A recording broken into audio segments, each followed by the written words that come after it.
very special.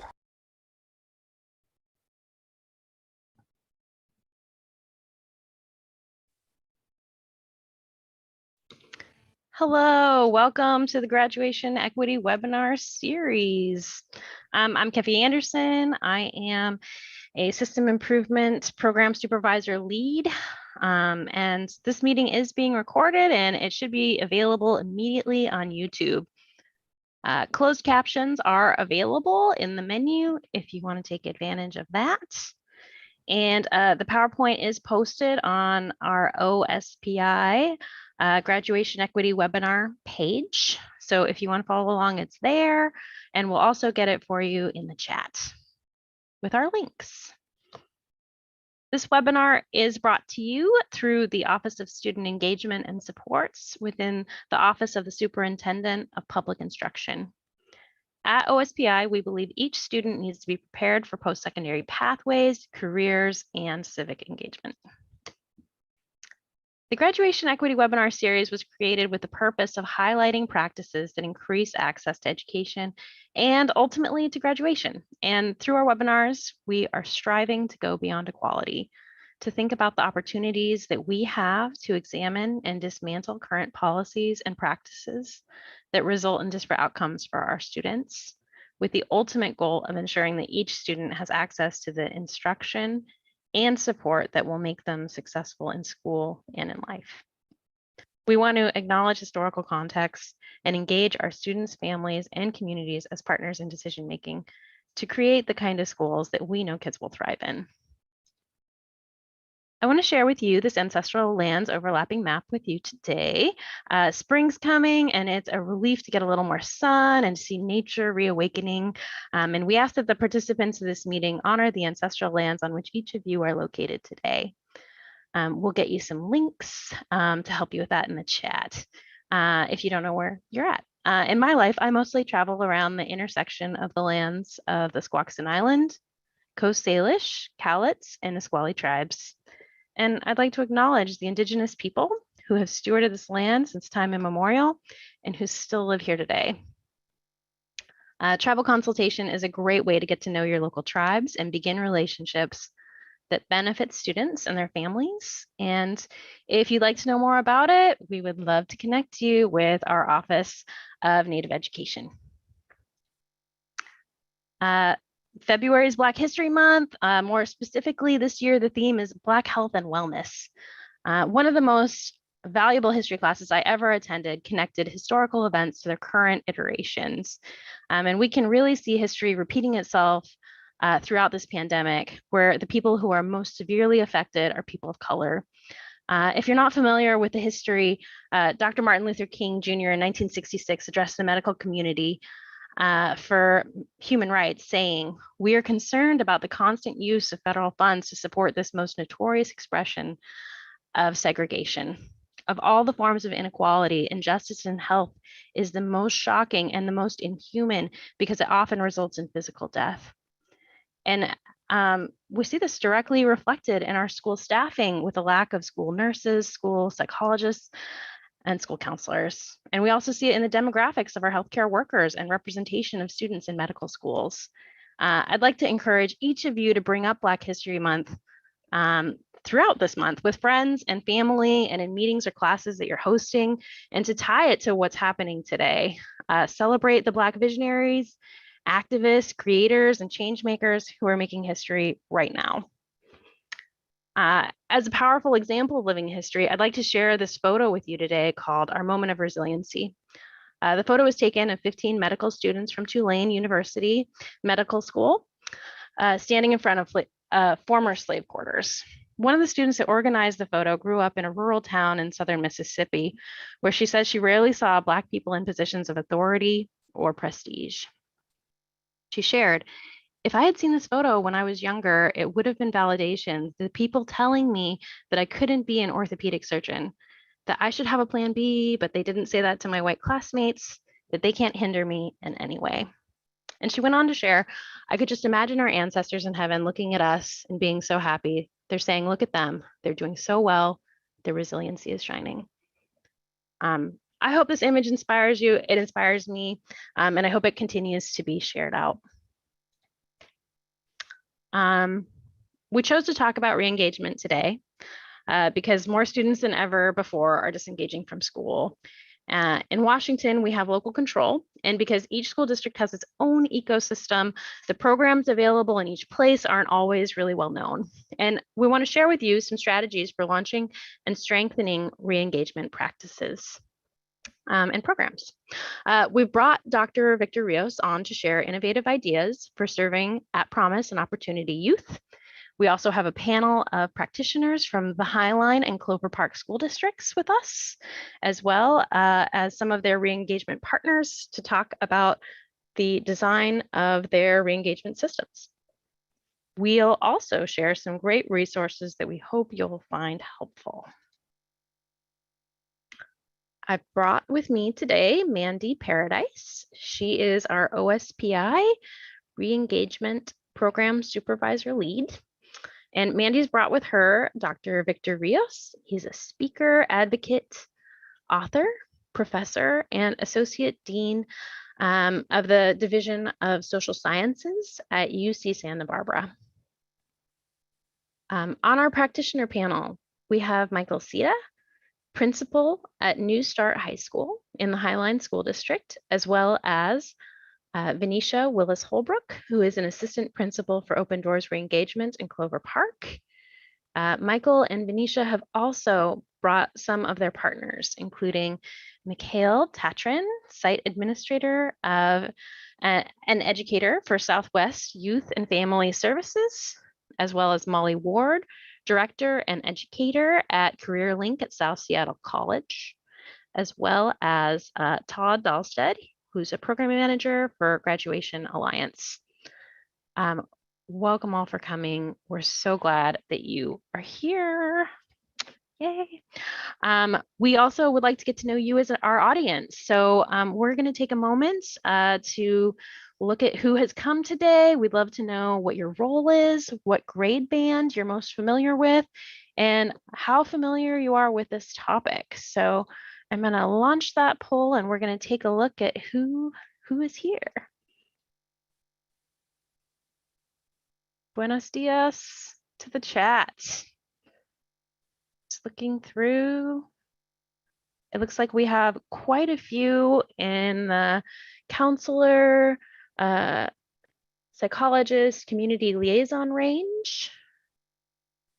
We have a good number of district office, ESD staff, and OSPI employees here. Great to see y'all.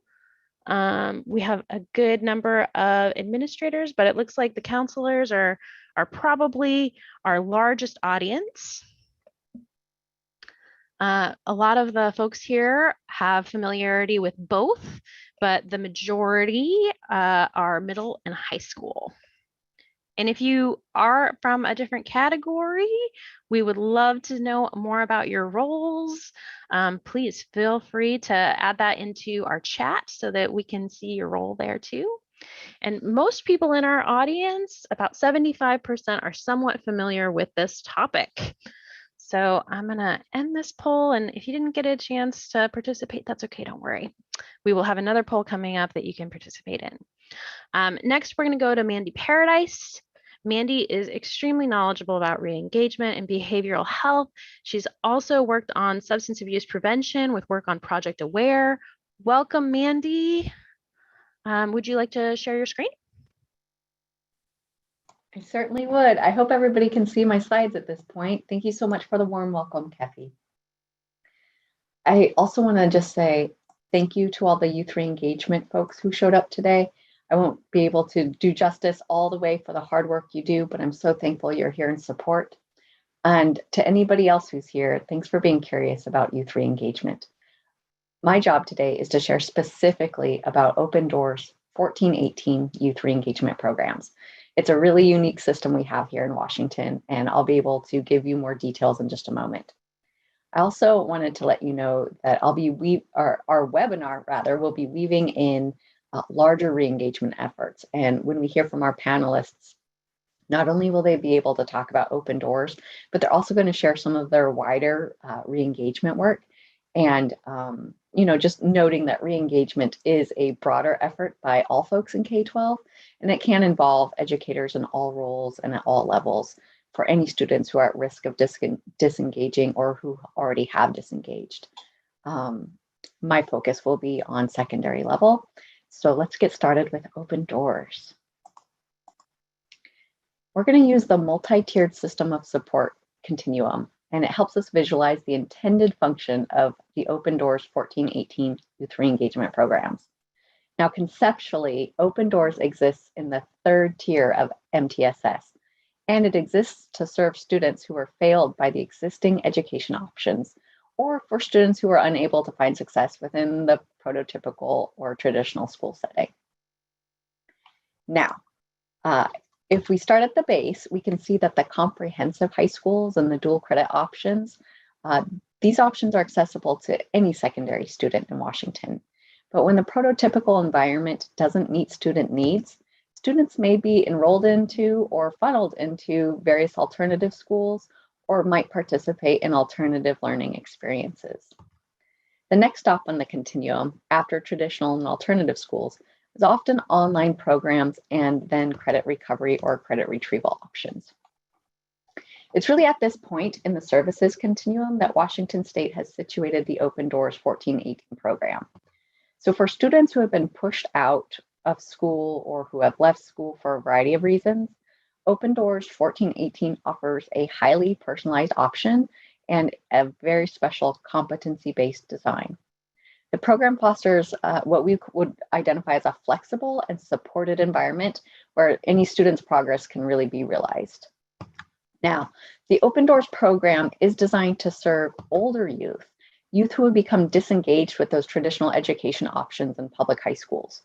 The students are often those who are far behind in accumulating credits and who are unable to graduate with their cohort and who do not see achieving a high school diploma as an achievable goal.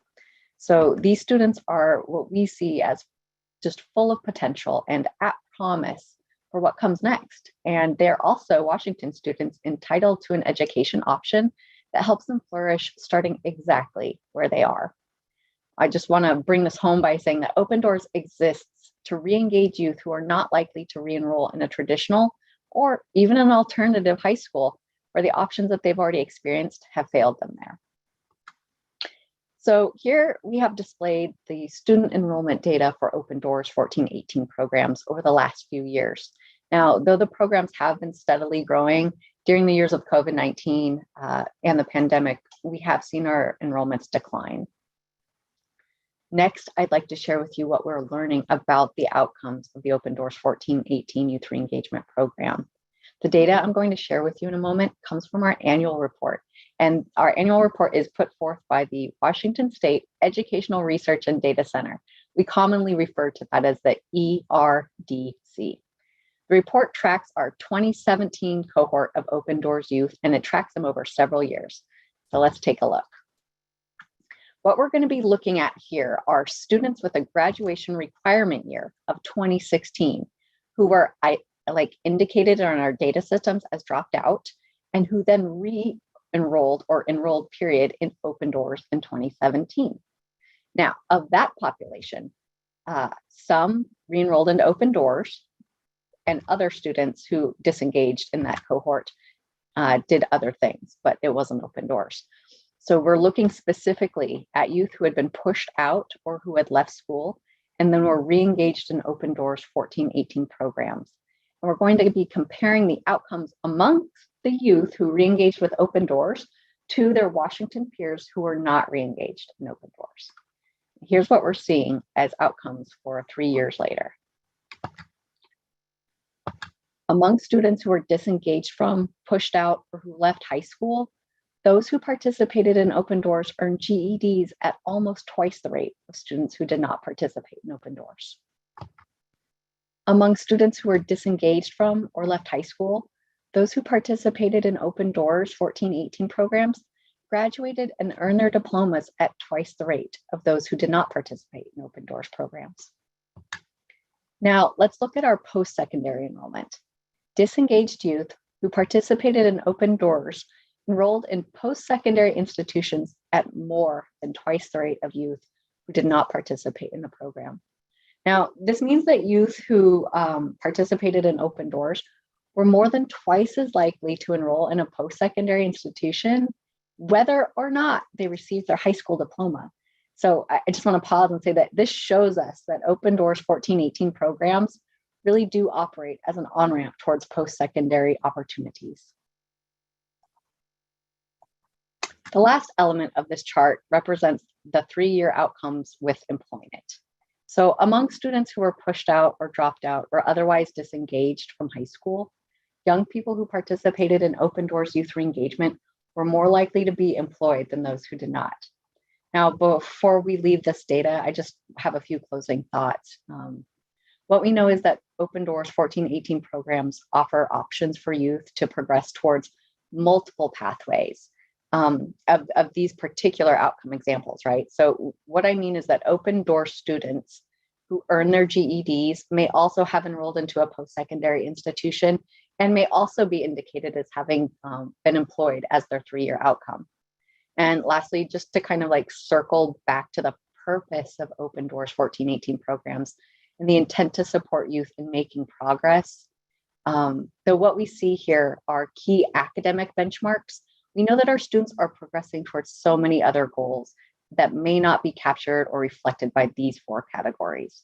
We are exceptionally proud that our programming supports our At Promise youth to achieve milestones, and these milestones in particular.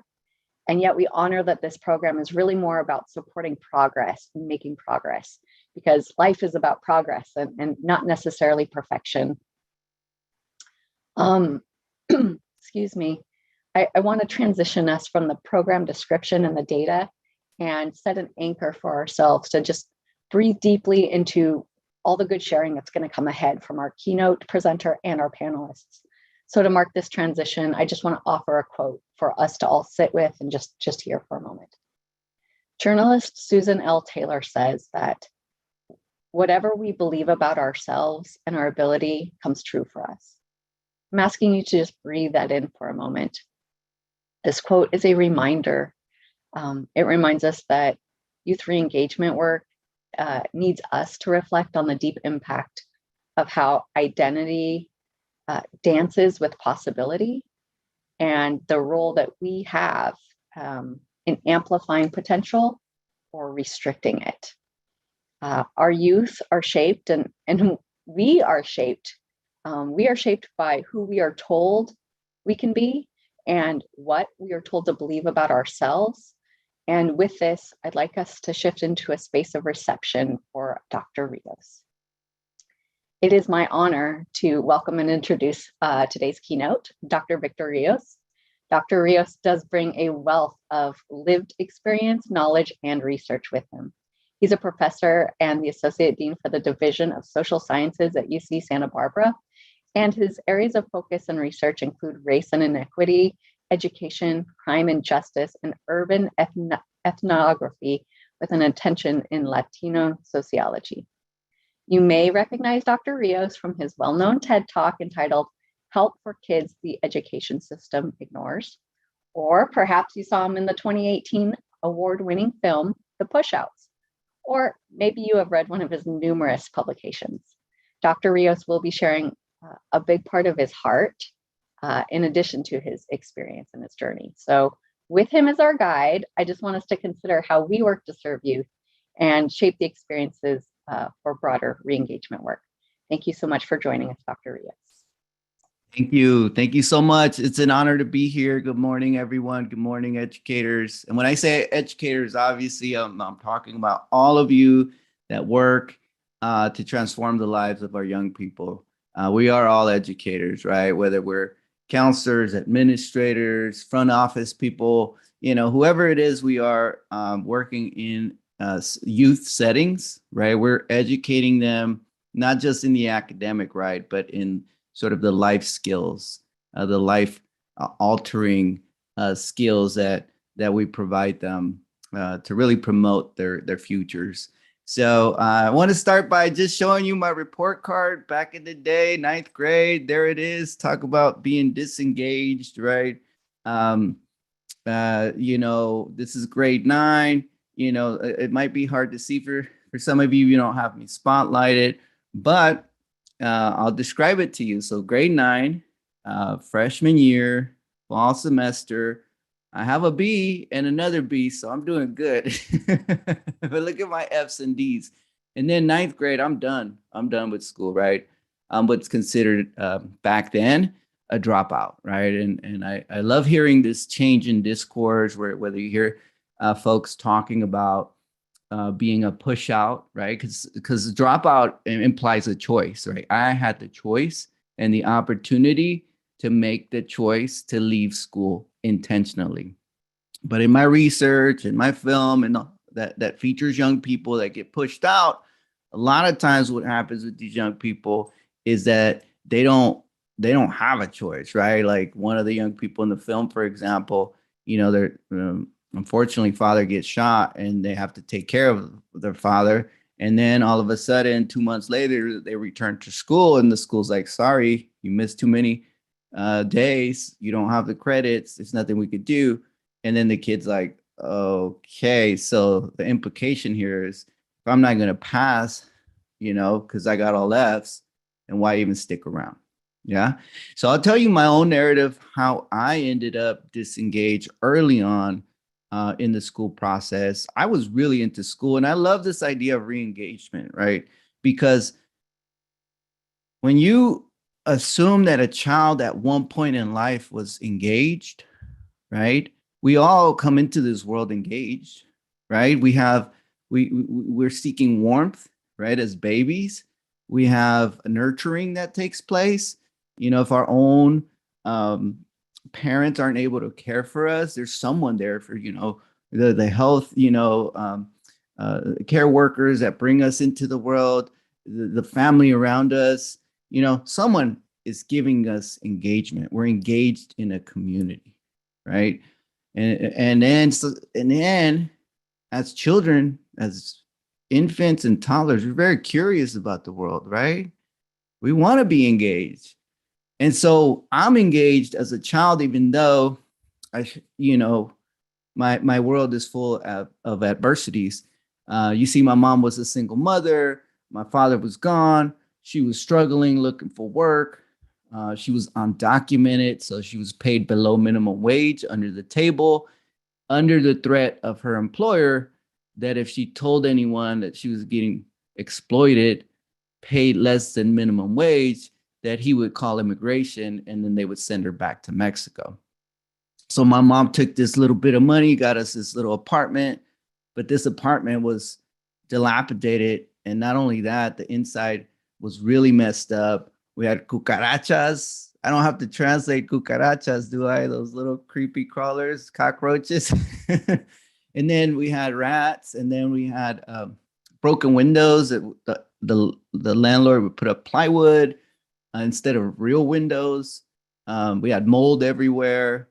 I slept on kitchen floors, laminate kitchen floors, part cement, part laminate. Sometimes I would have to sleep there, freezing cold at night. We had to run an orange extension cord from the neighbor's house just to get a light bulb. But the inside world adversities weren't even that bad. You go outside our doorstep and there's drug dealers beating people up. There's people getting shot down the street. I mean, that was my world as a child. But what was amazing was that my early childhood education teachers, kindergarten teachers, first, second, and third grade teachers were so engaging with me. They gave me love. They gave me nurturing. They understood what a child from this environment needed. And I was going to school, I was lucky because I was only temporarily homeless. I was going to school with kids that were permanently houseless. Like I would run into them in the streets at night where they didn't, that's where they were going to sleep, on that corner. That was my neighborhood, And so all to say that, in this environment, these teachers cared, right? They created what I call ecosystems of care, or in Spanish, I like to say it in Spanish, is, the word cariño, right? Ecosystems of cariño. And the reason I like to say it in Spanish, if any bilingual speakers are here, you can tell the audience why I like to say it in Spanish. What does cariño mean in Spanish beyond care? So you'll see from your bilingual colleagues here what it means, right? So these teachers created ecosystems of cariño, love, amor. Thanks for translating the Spanish back in Spanish. Appreciate that, Marina. Unselfish form of love, right? Yes, keep translating for me, right?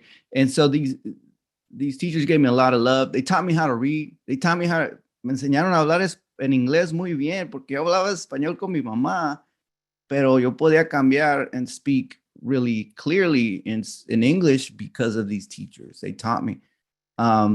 They taught me how to read. They taught me how to read Greek mythology.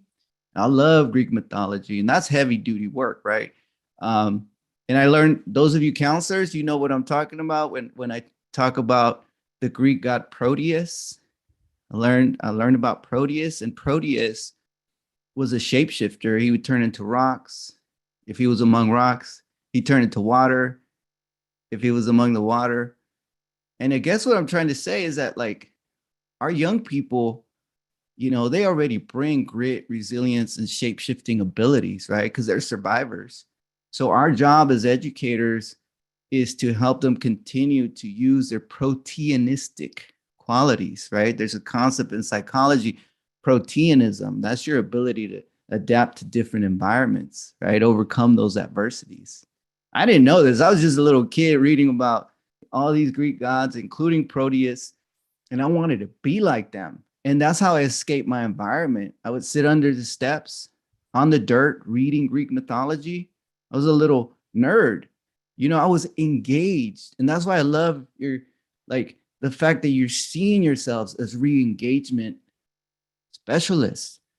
Because at one point, these children were engaged and something happened, right? The system failed them, right?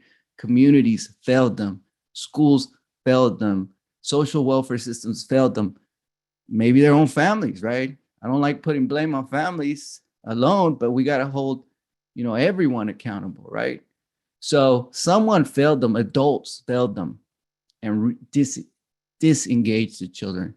At no point did a child decide consciously, I'm going to disengage, right? And so let's come into this work assuming that these children, number one, were engaged, and number two, actually, matter of fact, they're still engaged, just not in our conventional world. You know what I mean? Like, we all as humans are engaged somewhere. We're all giving love.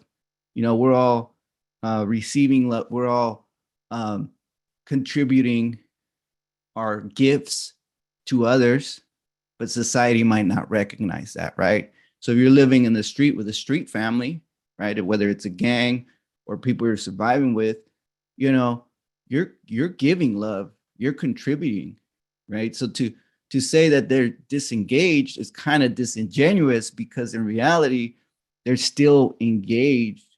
It's just that we don't value that engagement, right? And so how do we translate that engagement they have going on in their worlds that are invisible to us into the conventional world? And this is where I bring in the concept of embracing familial cultures, right? That people that come through communities of struggle, kids that live in trailer parks, kids that grow up houseless, kids that come from various cultures, indigenous populations. A lot of us come from familial cultures. How do you know someone that comes from a familial culture? Well, you ask yourself, do they have an extended network beyond their nuclear family, where they're relying on entire communities sometimes to survive and thrive? Yes, then that's a familial culture. When they succeed, is there an entire community celebration? You made it, we all make it. I make it, my whole community makes it, right? Is there purpose? Like a lot of my college students, you know, to get a degree, is that purpose not just to help themselves go live a little white picket home life for themselves, but they're actually doing their degrees for others that they left behind in their communities? If the answer is yes, then they come from a familial culture. So let me know, educators, how many of you come from a familial culture? Let me know in that chat there. And based on those descriptions, claro que sí, Erica. All right, me, yep, I do, yep, right. We're, you know, unfortunately for me, what happens is that I raise kids in the middle class, my children. So even though I introduced them to familial culture, right, it was a very nuclear family based raising of my kids. And so they didn't get to feel what it's like to be part of that extended network because we live far away from family. And that's okay. I'm not judging anyone, but just saying that some of us do come from familial cultures, and the education systems and the work of re-engagement has to make sure that it recognizes that probably majority of the kids you're working with come from familial cultures. And the messaging then means that when you talk to them about success, professionalism, college, 21st century life skills, third space thinking, right? All these preparation for the future workforce, that you want to tell them the message is you're going to go become a professional, not just so much for yourself, right? But for your family and your community, right? To help those where you come from. And that messaging is much more powerful in a familial culture than telling people, hey, you're going to college, to get away from all this chaos, right? Sure, people need to heal, but just because you move me out of my environment doesn't mean I'm going to heal completely, because I'm always going to want to find a way to reconcile where I come from. So third grade, I'm reading Greek mythology. I get to school one day. I was sitting in the front of class and I'm ready to go, right? I'm a learner, right? And I'm in the front of class and my teacher says to me, Victor, read this word on the board. And I was like this. And she said, Victor, I need you to read this word on the board right now. And I was like this. And then she was really frustrated that day.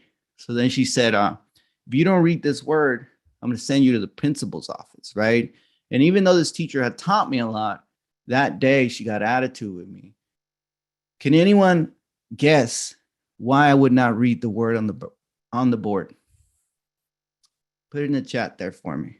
Why would I not read the word on the board for my teacher? Third grade. I couldn't. Remember, I was an avid reader. I had a lack of confidence. It's the way she came at me. I didn't have respect for her. I was shy. I was lost in translation. No, yo podía traducir de volada de uno a otro, de inglés a español. It's not a problem for me. Confidence, shy, anxiety, put on the spot, across the room, embarrassed. Didn't want others to see it. Intimidated, bad day, could not see it. Yesenia. Yesenia's right. I needed glasses, folks.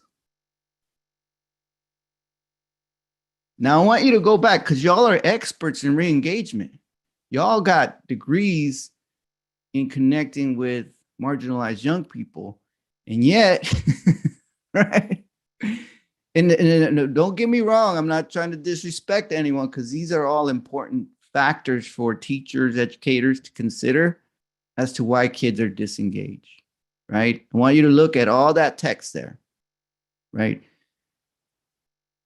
A lot of times, folks, we make assumptions about kids that they're already here in Maslow's hierarchies of needs, right?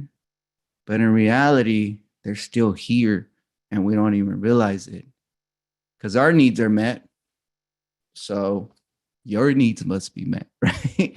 And again, I'm not trying to put anyone down, but this is what happened with Miss Jackson, my third grade teacher. She was awesome. She would give me pretzels from Costco, the little skinny ones that taste like butter. I still could taste them. I know it's artificial butter, but they're so good. And she would feed me because I was hungry. And I love this teacher, but she messed me up that day. She disengaged me that day because she kicked me out of class, right? And she kicked me out of class, sends me to the principal's office because she called me a wannabe when I left. A wannabe is a wannabe gangster. So she actually, some of you guessed that I was trying to be too cool for school. And yes, don't get me wrong, that happens sometimes, but we got to stop that stereotype too, folks, because it's in research, it's in books, it's in the media, it's in every time we talk about how kids don't want to show they're smart because in the hood or when they're poor, other poor kids will beat them up. And that happens here or there. It happened to some of us, right? But we act like it's happening everywhere. Like everyone's just encouraging. Oh, you're doing a math problem? I'm gonna punch you in the face. That's not how it works, right?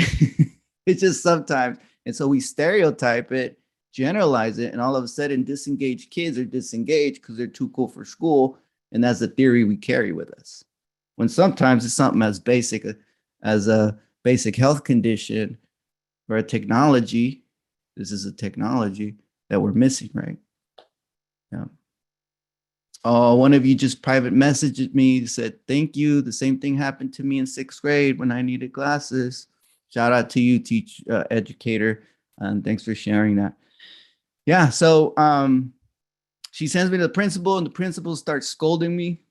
And he's yelling at me because I'm disrespecting the teacher. And then he goes like this, Mr. Rios, son, look at me in the eyes when I'm talking to you. And I'm not looking at this guy in the eyes. I'm looking down. And he gets really mad, right? And I still don't look at him.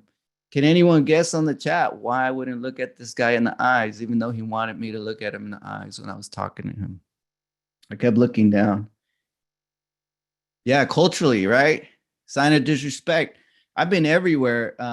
Been to Hawaii, island hopping, to train educators. And Native Hawaiian teachers were telling me that elders teach children not to look at people in the eyes, and sometimes that creates a cultural, what I call misrecognition, right? Because teachers want these kids looking at them in the eyes, because otherwise they look disengaged, right? But I'm respecting you, and now you're going to label me disengaged. Come on, teacher, come on, educator. Omaha, Nebraska. Native American folks there told me the same thing about elders teaching children not to look in the eyes. And so what I'm trying to tell you is that in some communities, right, you're going to get children that look disengaged and they're actually paying you respect.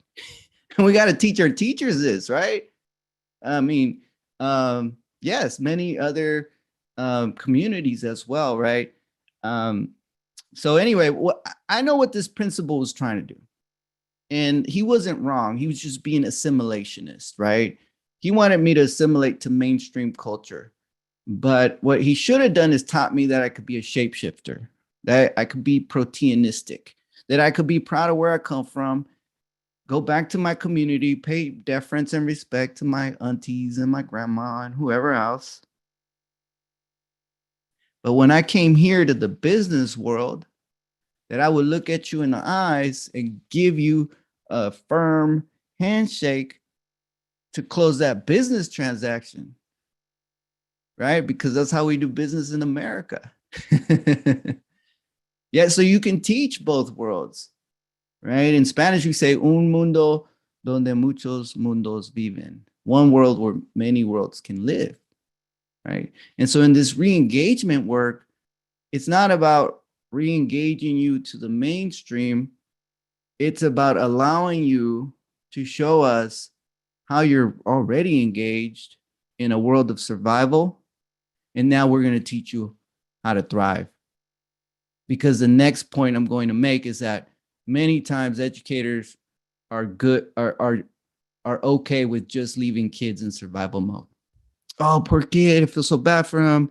Let me support him. He's surviving. Let me cut him a break. But what we need, folks, is both high rigor, high expectations, and high emotional support. And I'll get into that in a minute. Well, you know what? Since we're at it, let me just share my screen and show you my framework for high rigor, high expectations, plus high emotional support. So here's my framework. So many of you know Maslow, right? It's like, let's just call it, simplify it. That's the social emotional support that we're providing children, right?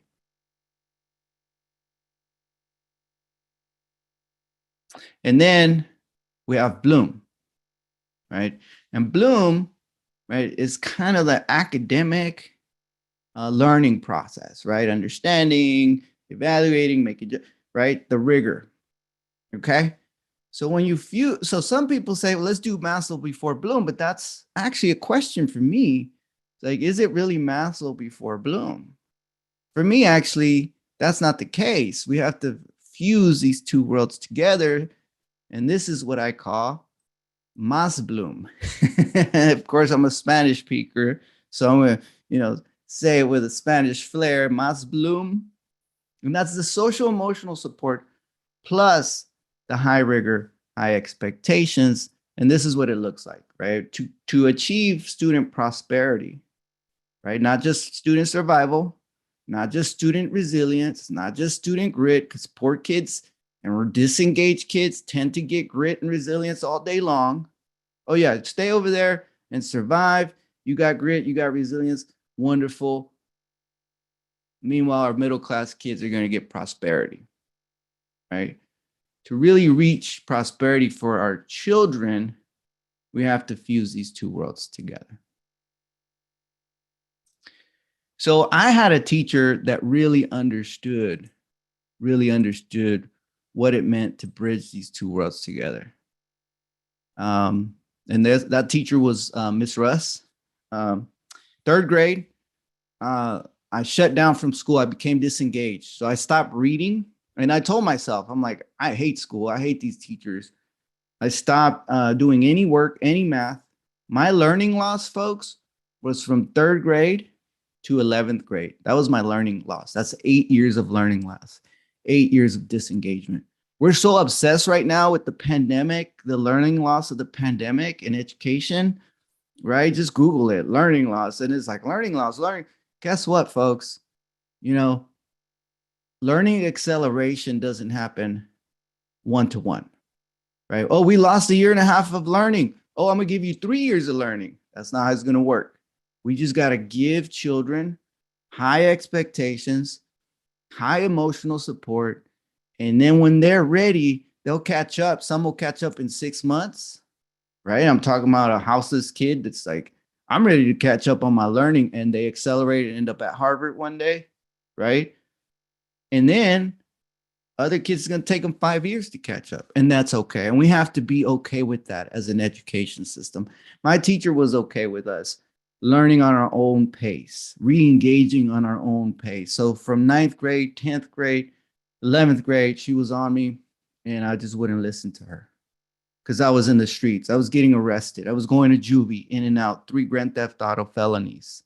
My best friend, one of those days that I'm out on the streets with my best friend, we get in a fight with some guys and he gets shot and he passes away. And I didn't know where to go. I only had one person in my life that told me she'd be there for me, and that was my teacher, Miss Russ. Miss Russ was the kind of teacher that was always in your business. Miss Russ was the kind of teacher that, regardless of where you came from or regardless of what other teachers said about you, that she was going to be there for you. She was going to support you. She was going to care for you. And so Miss Russ was always there for us, and always would let us know that.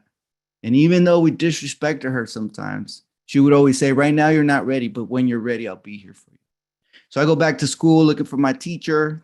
After that happens to my best friend, I'm walking down the hallway, and I know in that video you saw, I'm just going to replay. It has no audio. It's just going to loop around. But that's my hallway. That's my high school. I'm walking down this hallway, right? And this is just a few months before. This is a gang fight, and then a cop drags me away. But I go back down this hallway again, and my teacher comes out. She says, Victor, are you okay? I heard what happened. And I'm trying to be a tough guy, right? And right when this teacher realizes, like, I'm just like disengaged, right? I'm like this. She taps me on my shoulder.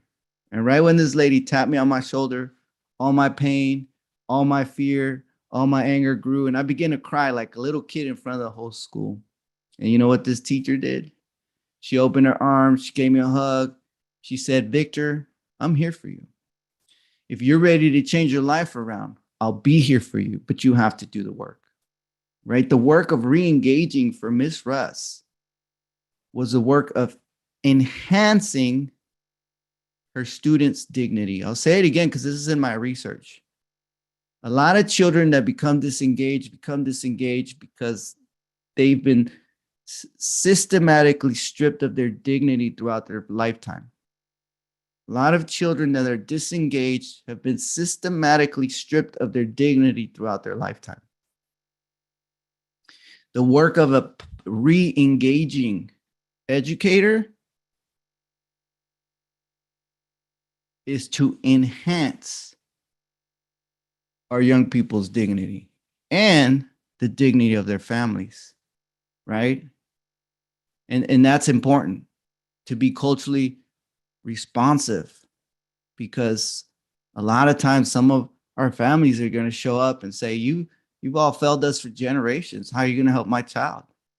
Right? And we take it personal, like, oh, these people don't want our help. Don't take it personal, right? You just represent a system that was set up to fail some people. You know, it's like, come on, get it together. Don't take it personal. That's just the system you work in. So change it instead of taking it personal. You know what I mean?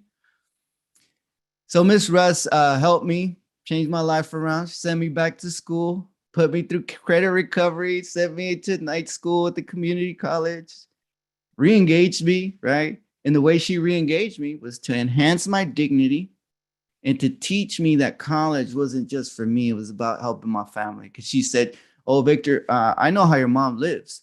I've been to the apartment. I knocked on her door. Do you want her to live in that apartment the rest of her life? I'm like, nope. She's like, then go to college. Victor, your friends are dying out there. Your uncle just got shot. Do you want to end the violence in your community? Yep. Then guess what? Go to college, right? She taught me about college in the way I needed to learn about college, right? And that's what we got to plan for those children we work with that are disengaged. We don't teach them about college based on what we know or what we like. We teach them about college or their futures based on what they know and what they like, right? That's what I mean by being culturally responsive. Some of the ways that we train educators, we have a, forgive me here, let me share my screen. And I'm gonna start to conclude here. We have a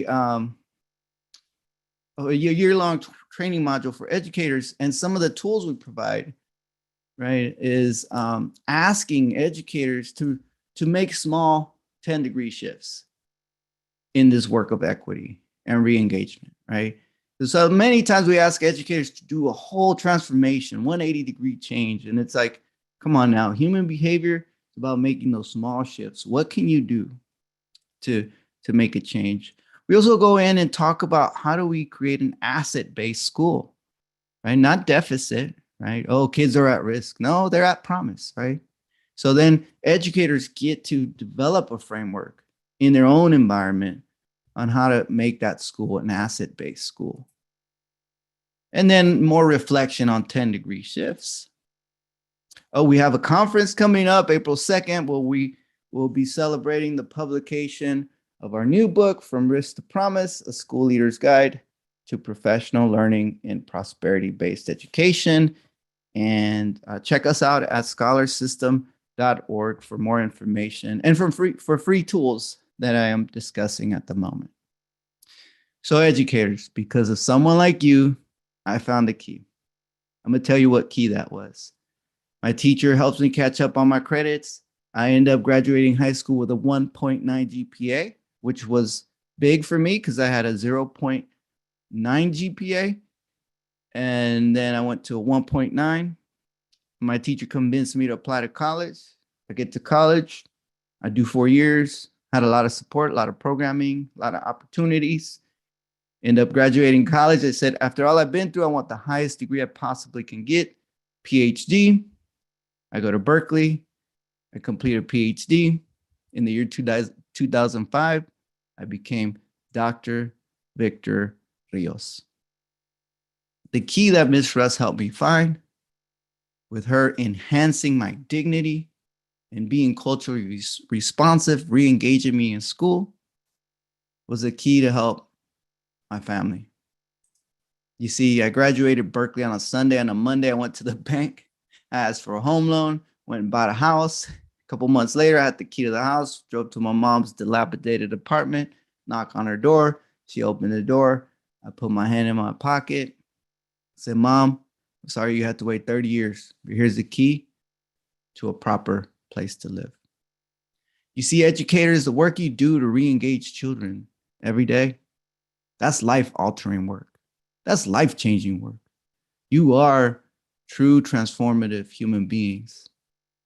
And I know it's tough times right now. Morale is low in education, morale is low in social services, but y'all keep doing that beautiful work of serving those children, because you're planting seeds, and one day those children will come back and say, "Counselor, teacher, Mr., Miss, because of you, I became who I am today, because you believed in me."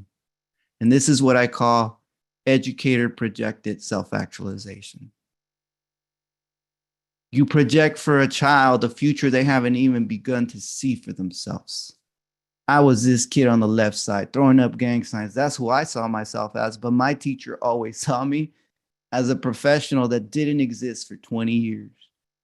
And right when I was graduating high school, she said, "Victor, I'm so proud of you. I know you will meet presidents one day." I was like, "Miss Russ, you crazy." Well, 20 years later, after writing my book, Punished, Policing the Lives of Black and Latino Boys, I get invited to the White House to advise the administration on gun violence and policing. I fly to DC, this homeboy from California. They fly me out to DC on a free flight, free hotel right by the White House. They searched me, put me in the Eisenhower building. I'm looking out the window. I could see the Oval Office. They're asking me questions for 4 hours with the Domestic Policy Council about an important topic, gun violence and policing in America. I'm nervous, but I'm doing this for my community. So I'm representing, I'm speaking truth. I'm looking out the window to see if the president waves hello. He never came out. At the time, President Obama was the president. We went to an evening gathering on the White House lawn. I took my family. There's my son. President Obama came out, started speaking. He came up to the crowd, was shaking hands. He came up to me and my son. I'm holding my son in my arm. President Obama comes up to my son. He looks at him and he says to my son, "Give me 5.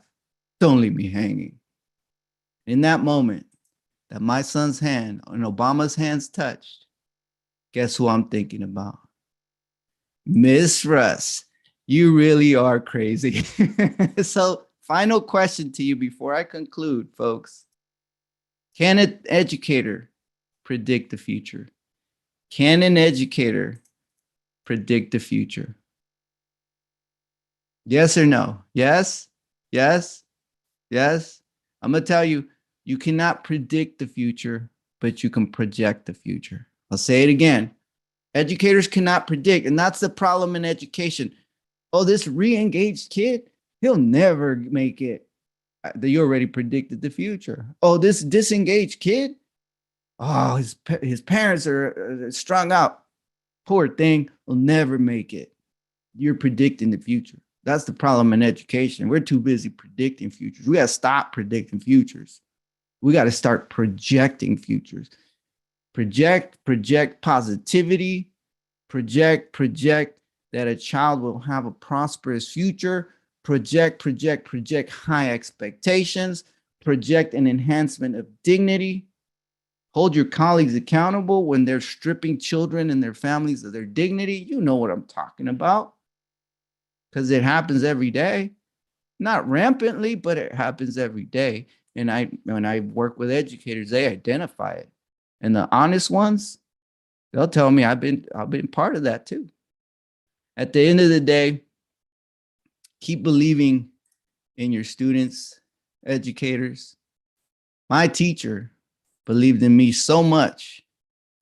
She tricked me into believing in myself. Thank you very much for your time, everyone. See me at drvictorrios.com. Come visit me for my April conference. And I'm looking forward to connecting with you all sometime in the future. Take care. Bye-bye. Yeah. Dr. Rios. Such inspiring words today. I love this story. And I love the idea of this Carino and just giving that language to it. I love it. It's so inspiring. Mandy, Kathy, yes, tell me. just as Dr. Rios prepares to leave, I wanted to acknowledge all the folks who I think represent the self-actualization. Dr. Rios, you gave us a name for so many people who are our educators, and I've seen them in the chat. I've had the privilege of meeting several people who walked a path similar to yours, who became educators, who are out there doing it and living it. So thank you to all of you who have chosen to help re-engage and help, I guess, in Dr. Rios, your words, project futures that they know are possible in a really caring and loving way. Thank you for bringing that to us today.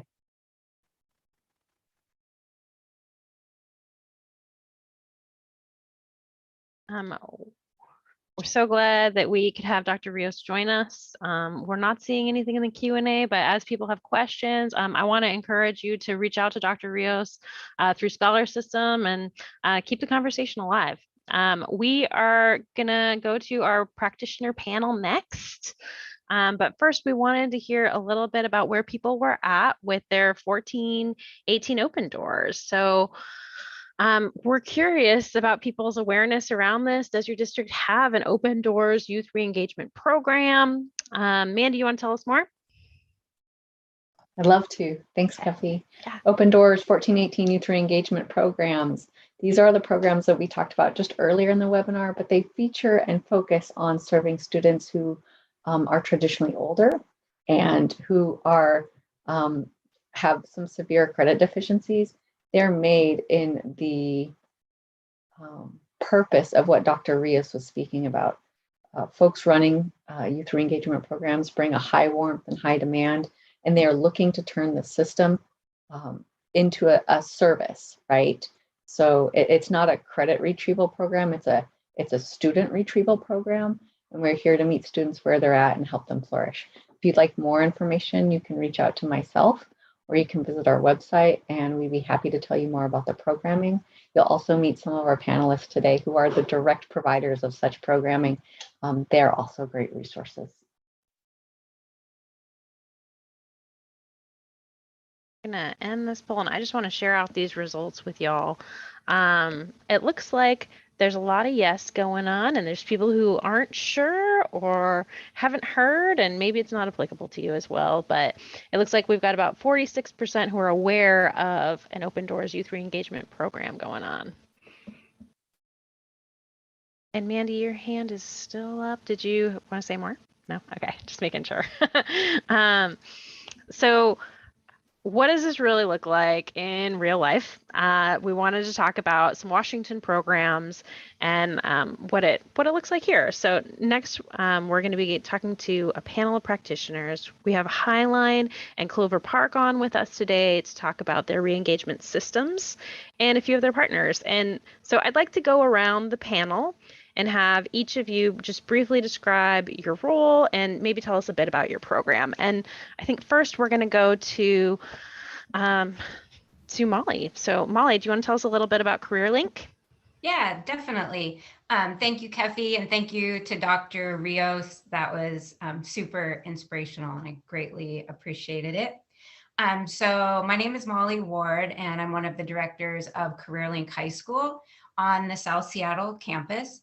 CareerLink is in partnership with Highline Public Schools.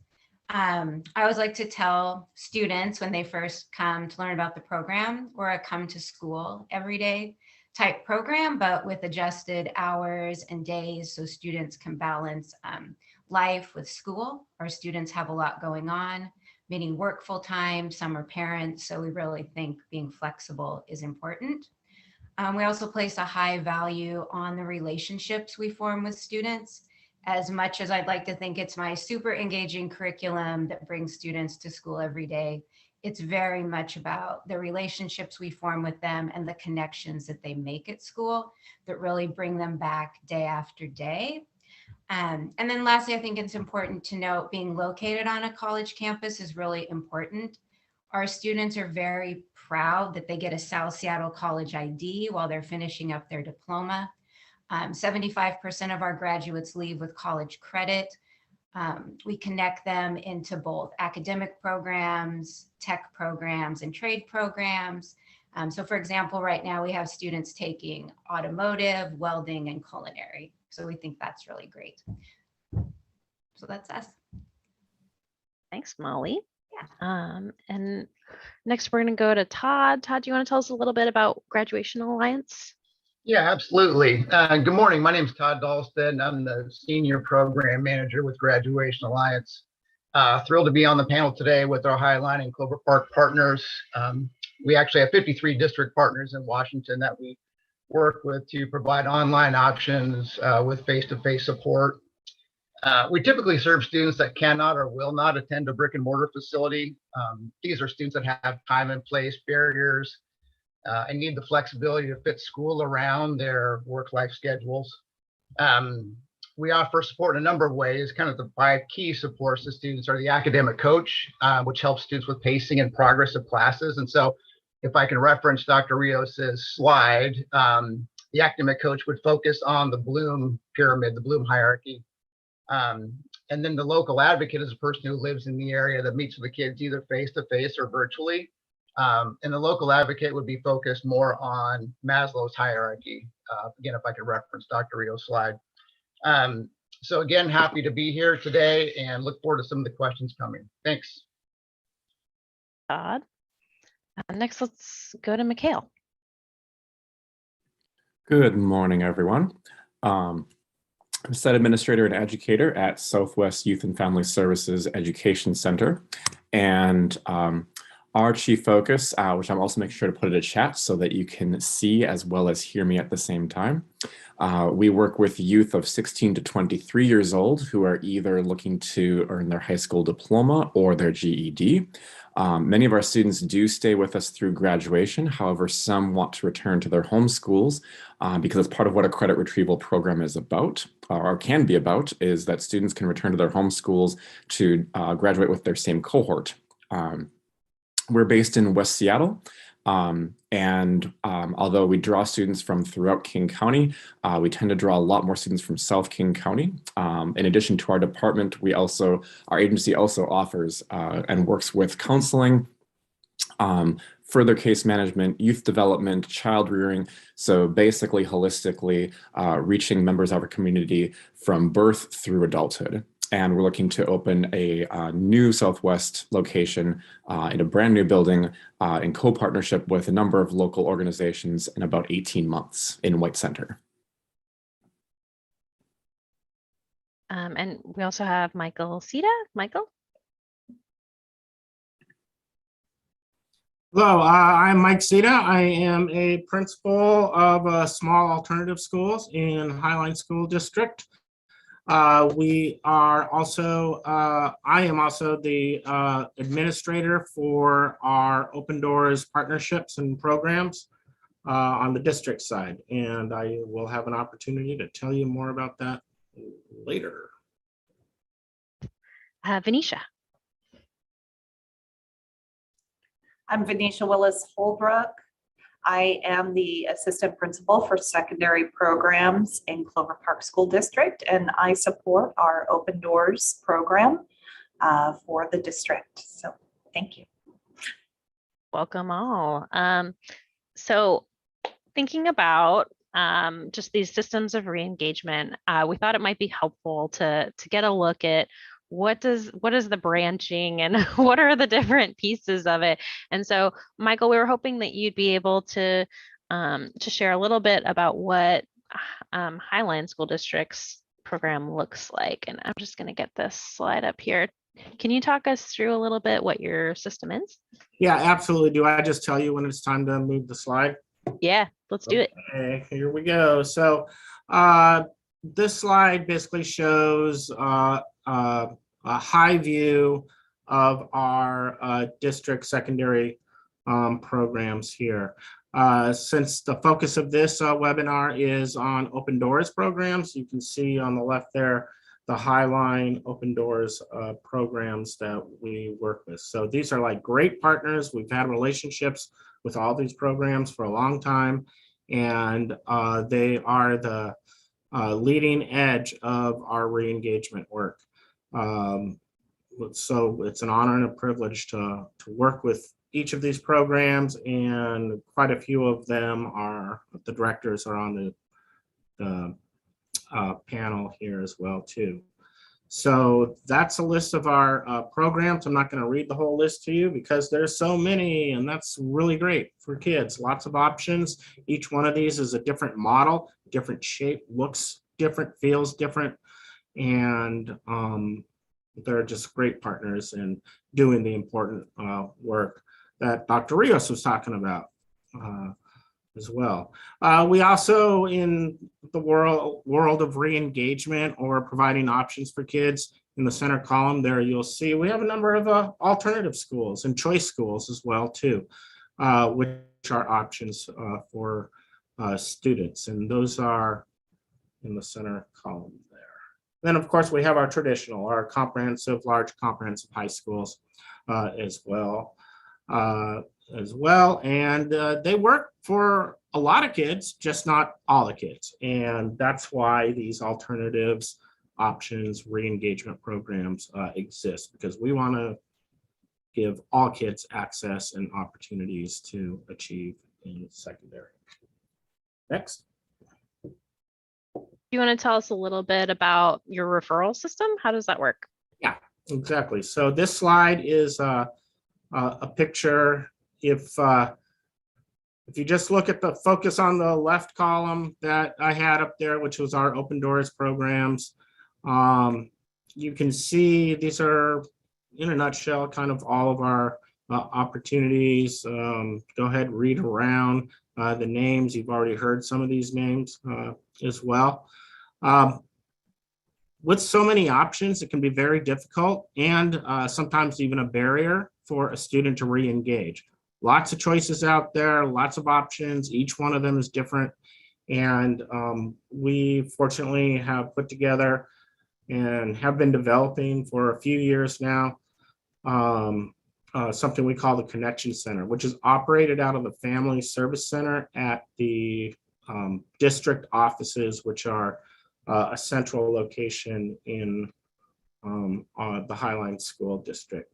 So you'll see kind of like the flow of things, but just know that a Connection Center is staffed with a number of staff, including a counselor that is familiar and very articulate, understands each of these programs very well. And there's part of the process is a meeting where a disengaged student will be meeting with a counselor and then referred to one of these programs, and we'll talk about a warm handoff. Is the next slide the sort of the cycle? Yeah, there we go. So keep in mind from the last slide that there's a number of options out there, and referral to those programs comes from what we call the Connection Center, which is an entity that's at the district office in the center there. We have a number of ways of identifying students who are either disengaging or have already disengaged or are not in school. One of those ways is a technical piece, something we call the re-engagement list. And that is a roster through our student information database that tracks students that have transferred to another district or another state, have left the system. When there is a flag on a student with no explanation why they've left the system, they just are out of the system, it generates a list for us, And these are students we need to reach out and connect with to get them back in school. So that's what we call the referral process. But first, we're not just focusing on students that have already dropped out, show up on our re-engagement list, but also we network with all of the traditional schools, all of the alternative schools as well too. So counselors could make a referral, a social worker could make a referral, an advisory teacher in another school could make a referral, identifying this student is dropping out, the student's grades have dropped, attendance has dropped. I call and I can't get in touch with this student. So the student and the family can also be referred to the Connection Center that I spoke about in the last slide. And you can see in the cycle there, after the referral, we go to the Connection Center, a meeting is had, and that could be just with the student, it could be with the student and a case manager, it could be with the student and a parent. The meetings all look different and they all have a different outcome. The similarity is there's some sort of a placement happens. After a student has all of the options presented, works with the counselor to determine which of these many programs are we going to go to, a placement is then made. What's unique about our program out of the Connection Center, and something that I love, is we believe in something we call the warm handoff. So we do not have a counselor meet with a student at the central office and then say, hey, you should go try New Start High School, or you should go try the Graduation Alliance program. And then we're done with the student. It doesn't end there. We make sure that we support the student in getting through whatever process. All the enrollment processes for each of those programs is a little bit different, a little bit nuanced. And because of the Connection Center counselors' knowledge of these programs, we can sometimes drive the student themselves right up to the school or the program. We can make those conference calls happen. We can make the Zoom call happen. We make sure that there is a positive, warm handoff to the enrollment process through placement. We're not just saying, here's the program for you, see you later. We're making sure that that actually does happen. And then the last step in the cycle is the program works or it doesn't. Success, the student is re-engaged, the student graduates out of the program, or the student returns to their home school after credits are recovered and they've re-engaged for graduation. So there's a mark in the win column there for success, or the student might start disengaging from the program that they're in. It might not be the right program for them. And then we start the cycle over. So the program will identify that, hey, we have a student here, that student is disengaging, and we go right back to a re-referral to the Connection Center at the district, and we'll try it again. That's the cycle. Yeah, thanks, Mike. I love the idea of the warm handoff and how, just like you deal with the enrollment over there and good luck doesn't really work. Imagine that. Next, just for contrast, I really wanted to look at another possible system because each one of these has its own identity. And so I know Venetia had an emergency and she had to step out, but Mandy, did you want to take a crack at talking about Clover Park system? I will do my best. Okay. So just to represent Clover Park School District, they have a variety of options that would qualify as re-engagement efforts. You can see in that middle row that they have 1418, which is the Open Doors Youth Re-engagement work. Next over, they have alternative learning experience. And then lastly, they have the credit retrieval.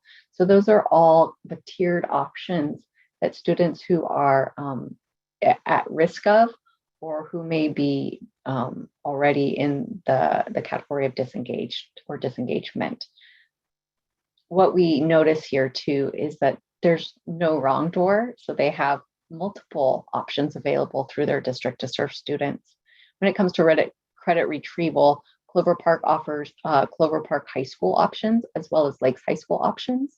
And that might be thought of as kind of an intervention program, right? Like if you can identify youth early and find credit deficiency as an indicator, then engaging youth into credit retrieval programs is a really powerful way to help kids catch up and just keep going.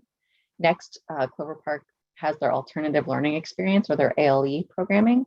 So both Clover Park and Lakes High School work with Graduation Alliance. So we heard from Todd about that. And Todd, you can jump in if you'd like to share anything regarding these programs. But you'll notice that Graduation Alliance is a program that serves both in the alternative learning world as well as open doors. So they span a great deal of really powerful re-engagement strategies and interventions. Lastly, we move over to the open doors program here, 1418, as described by Clover Park.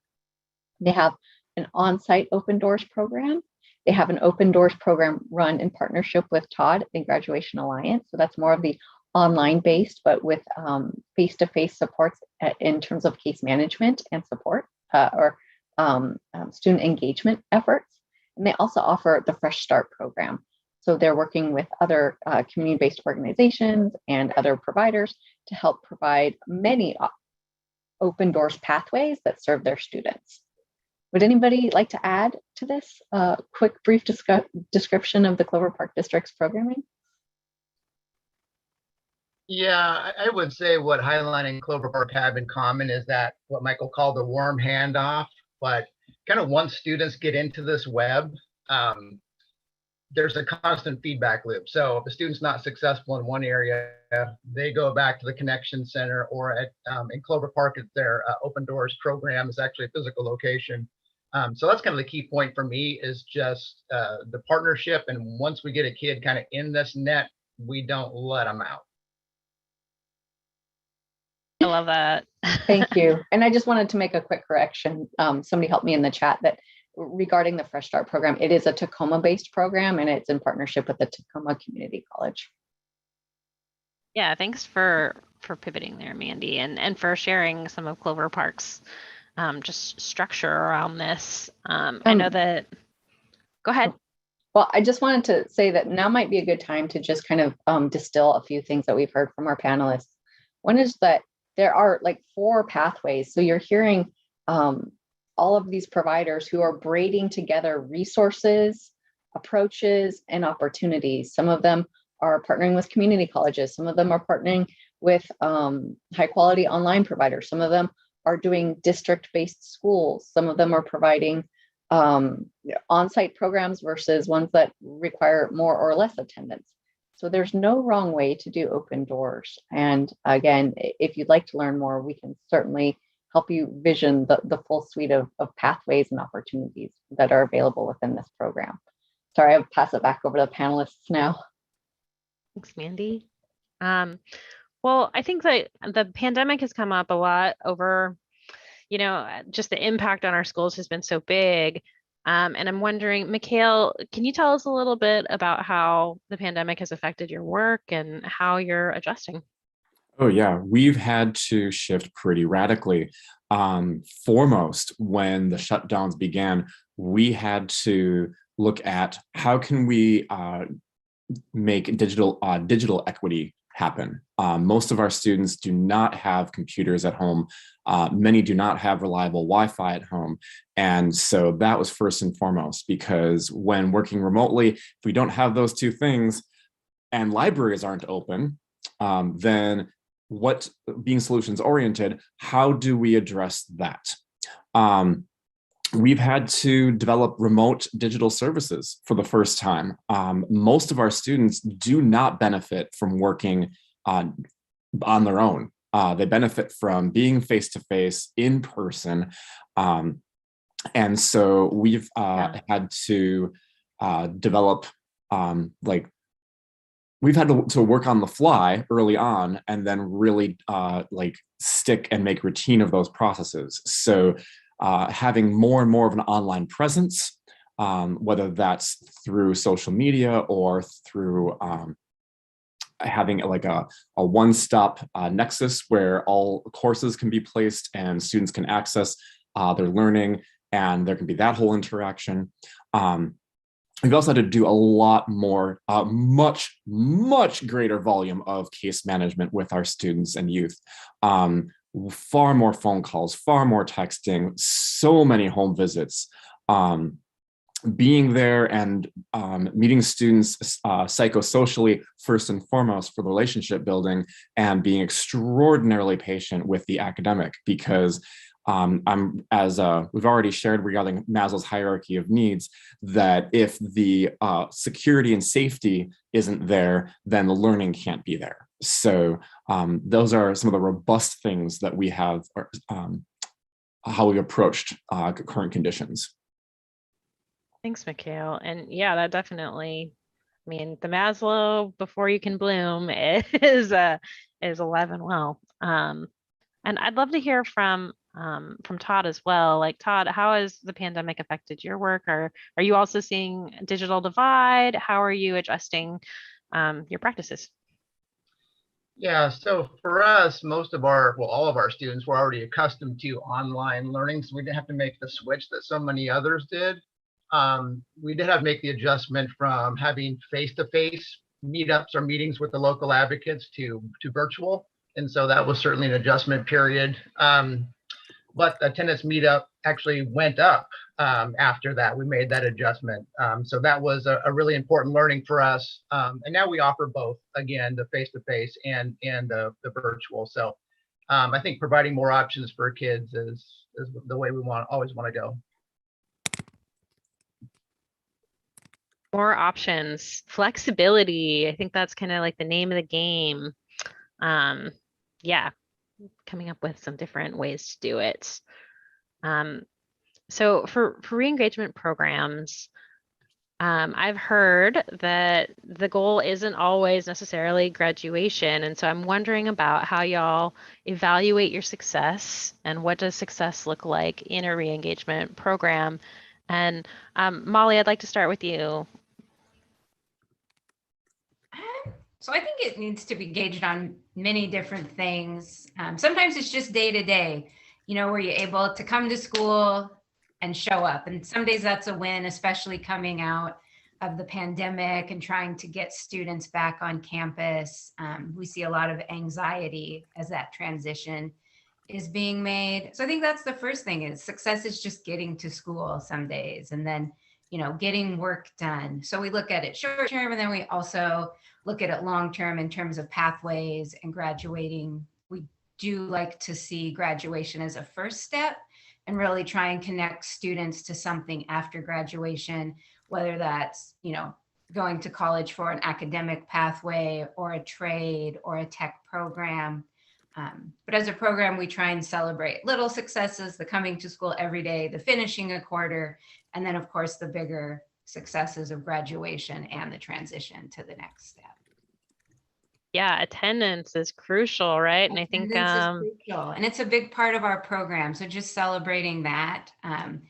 We do a student of the week for students who have made it, all 3 days and been there, because that's a big deal. It can be hard. Todd, what about your program? How are y'all evaluating your success? Yeah, I think graduates is certainly the big one that everyone's kind of after. But we also measure success with students that are just enrolled in the program and making successful, moves every day, earning credits, that kind of thing. A student earning a GED would be a success, as would students that transfer back to a brick and mortar facility, whether that's back to a comprehensive high school or one of the other many options that our district partners have available. We count that as a win as well. And Mikhail, what about you? For ourselves, I think the most significant part is their interactions and their social engagement with us, because often the students that are coming to us have a great deal of trauma, and understandably so. And when their communications habits change, when the way that they talk with us and interact with us, when that shifts, That is, first and foremost, is an indicator of success. Yes, given the academic elements, attendance after psychosocial, yeah, that's a way that we measure engagement and investment, because the more often that they're showing up, the more we recognize that they see us as a safe, reliable space. And even if they're just there for 30 minutes a day, wow, they went from not being engaged to being there every day for 30 minutes. That's pretty darn significant. And then once the academic element kicks in and we're seeing more engagement there, and then of course the insights and the epiphanies. So I see the engagement as like 3 different tiers, not necessarily having to be hierarchical, but sort of like co-referencing each other. Yeah. Yeah, I love that. Relationship first, relationship forward, right? Building those connections is important. We are quickly running out of time, but I'd like to give people a chance to just share some advice. So do we have advice for people who are interested in re-engagement work? What can we offer them to help give them the right attitude and view going forward? Set really realistic expectations for yourself and what you're doing and what you seek to accomplish in the course of 3 months, 6 months, 9 months. I'm not even joking about those exact benchmarks. And that you're reevaluating your expectations that periodically. It can be like, we may want to help and do so much, but the reality is we have to be very aware of how much can we accomplish and what are the actual needs. Going in guns blazing, as some folk would say, not an ideal approach. Being really mindful of that. And then as well as being super mindful of meeting each student where they're at, wherever and whatever that looks like. And having a really strong sense of like, okay, where are we meeting them? It's a key Montessori principle, and I see it being really effective when it comes to re-engaging youth. And Molly, I want to give you the last word. What advice do you have?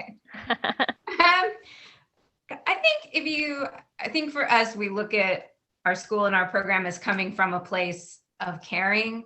We definitely set high expectations and we expect a lot of our students, but we place it in this really hopefully caring structure. And when we survey our students, the feedback back to us is that they do feel cared for and supported. And I think when students feel that, you can ask a lot of them and they'll rise to that occasion. So that's my parting words. Thanks, Molly. Yeah. And I like that. I like that. That's a good place for us to go. Well, we hope this webinar has been useful to you. We do want to share some resources with you. We hope that you are going to be able to walk away with this and share some of your ideas with leadership, with your PLC, or even lead a discussion with students. And for resources today, Mandy, do you want to talk through some of the ones that you've shared here? Sure. Thanks, Kathy. Yeah. So for our resources, you can always stay in touch with us and learn and grow shoulder to shoulder with us by subscribing to the Open Doors newsletter. We provide not only program-specific updates, but some larger re-engagement need-to-knows and encouraging and promising practices. You can also read and subscribe to the Engage newsletter, which will tell you about more opportunities like this to learn from a variety of programming that spans all of K-12. And Engage is what brought you today to the GATE hosted webinar featuring our content and youth re-engagement. Next up resource are our videos. Open Doors hasn't officially launched it yet, but we do have an Open Doors YouTube playlist. So we hope to have this video also shared here in our playlist, as well as the GATE playlist. You can also access some of our technical support webinars and some of our webinars featuring our program providers. It's just a great place to kind of soak up, learn, and be able to see some of the great evidence of the work that happens in Open Doors 1418 programs. Website, please visit us at the Open Doors Youth Reengagement website at OSPI. You can learn all about the eligibility requirements for students. You can learn about the many pathway designs that are available to districts and interested community-based partners. If you're looking to launch an Open Doors program or to refine the one you already have or build up the one you have, we'd love to contact you and learn more about your hopes. The best way to do that is through our website. You can also, if you were interested in the data that we've shared today, that's all available in our data report issued by the ERDC. That is an annual report. If you click this link, it'll take you to being able to see the data that we brought up. You can also use the slide deck from today. And lastly, in terms of resources, we wanted to do a shout out to at least two of the folks that we had with us. One was the Southwest Youth and Family Services, and that is where Mikhail comes from. Also, I think Brian Hayes is a known name out there. So we have some really, really fantastic partners that do a wide range of work beyond just the Open Doors Youth Reengagement. I also want to say, feel free to connect with us at OSPI anytime. I'm the program supervisor for reengagement and Open Doors, and Kefi facilitates the GATE webinars. And if you're looking for additional opportunities for presentations, please speak with us at any time. We'd love to help you. Thanks, Mandy. We hope you'll join us next month. We're going to be talking about educator mental health and well-being. We have a great presentation planned. And we would really appreciate it if you would take our evaluation. So we always use your commentary. We check them out every month to try and make our webinars better and just continuous improvement over here. So before you take off for your next meeting, if you have a chance to answer that, that would be great. And if you don't have a chance, but you happen to be available later in the day, we always have this link to our feedback survey on our graduation equity webinar page, and it will be in our follow-up email so that if you get a chance and some thoughts occur to you, we would love to get that from you as well. We'd also love to see our listeners get clock hours for joining us. So if you've watched this webinar live, that's great. We would love for you to register in PD Enroller. And once you register in PD Enroller, they'll create a evaluation feedback survey for you as well. You fill out that survey. If you are watching this on YouTube, our recording, you can complete the feedback survey that's available in our show notes down below. And we'll be checking for those every couple of weeks to make sure that you're getting your clock hours. And as you have questions, you can contact Ronnie Larson. Thank you all for joining us today. This was a great show, and we really appreciate all of our participants and panelists and speakers. Thanks so much, and we'll see you next month.